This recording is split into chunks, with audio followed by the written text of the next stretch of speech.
چوار شتوای کرد لە کاتی وەفاتی پێغەمبەرمان صلی الله عليه وسلم کفن و دفنی بۆ 2 ڕۆژ دوا بکەوێ لەسەر ڕای دروست، چونکە فەرمودەی صحیحی لەبارەی هاتووە. یەکەمیان خۆشەویستانم وەفاتی پێغەمبەرمان وەفاتێکی ئاساییەوە، کاتی هەواڵی وەفاتی بڵاو بووە لە ناو مەدینە، سەحابەکان هەمویان حەپەسان، چونکە هەواڵێکی زۆر ناخەژێن و لە دەست و قاچی خستون، بیر و هۆشیانی بەتەواوی بردوو. لە ناو سەحابەکانە ئیمامی عومەری کوڕی خەتاب شمشێری هەڵکێشا و ئەی فەرموو کەس نەیەژێ پێغەمبەر صلی الله عليه وسلم وەفاتی کردو، ئەوەی بێژێ وەفاتی کردووە بەم شمشێرەم لە گەردنیەدەم. هەر بۆیە زۆربەیان قەناعەتیان لا دروست ناوە پێغەمبەر صلی الله عليه وسلم وەفاتی کردو. هەر لە میانەی ئەم سەرگەردانیە سەحابەکان ئیمامی ئەبوبەکری سدیق بە کز و ماتەوە لە ژووری پێغەمبەر صلی الله عليه وسلم تێتە دەشتو. بە سەحابەکانە فەرمێ یا قەوم إنا لله وإنا إليه راجعون مات رسول الله صلى الله عليه وسلم. قومك بيغمبر صلى الله عليه وسلم وفاتي كردو. ئیتر لەو کاتە گیریان و ناڕەحەتی و خەم و خفەت بە تەواوی مەدینە ئەگرێتەوە. ئیمامی عومەری کوڕی خەتاب کە هاوارێکە لە ناویان کە هەواڵەکە بیسێ لە ئەبوبەکر سدیق هاتووە، ئیتر ئەدا بە عەرزە، هەتا وەکو سەحابەکان لەم ناڕەحەتیە ئەتێنە سەر خۆیان هەنێ کاتی پێچێ. دووەمیان لە دوای ئەوەی کە بە تەواوی ئەتێنە سەر خۆیان و تەسلیمی ئەمری واقع بن و دڵنیا ئەبنەوە لەو موسیبەتە گەورەی کە تووشی بوونە، ئەوسا گەورە سەحابەکانی پێغەمبەرمان صلی الله عليه وسلم لە جێگەیە کوو ئەبنەوە و یەکەم خەلیفەی موسڵمانان لە جێی پێغەمبەر صلی الله عليه وسلم دەستنیشانەکەن بۆی کاروباریان بڕواتە ڕێوە.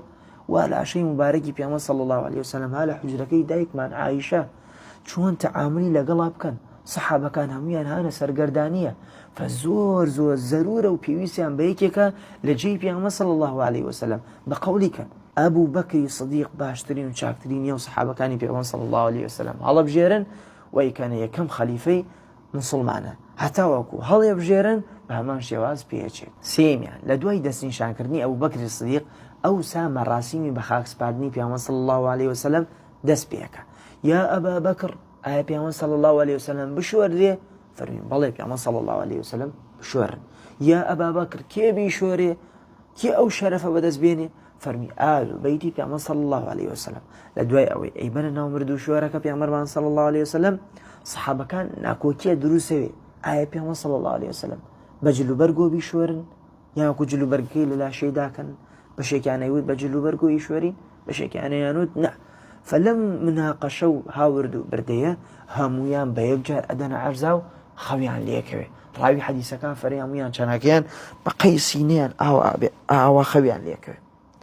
ئەفەرمێت دەنگێکی بەرز لە ناو مرد و شوێرەکە ڕایانە چەڵەکێنێ پێغەمبەر صلی الله عليه وسلم بە جلوبەرگەکەوە بیشوێرن، بە جلوبەرگۆ ئەیشوێرن، هەتا وەکو بە تەواوی ئەیشوێرن و لە ئەمانە هەمووی ئەبنەوە بە هەمان شێواز پێچێت. چوارم دوای ئەوەی زۆر بە جوانی پێغەمبەرمان صلی الله عليه وسلم ئەشوێرن، ئەوسا ئیگەڕێنەوە بۆ ئەو جێگەی کە وەفاتی تێکردووە لە حوجرەکەی دایکمان عایشە دای ئەنەن.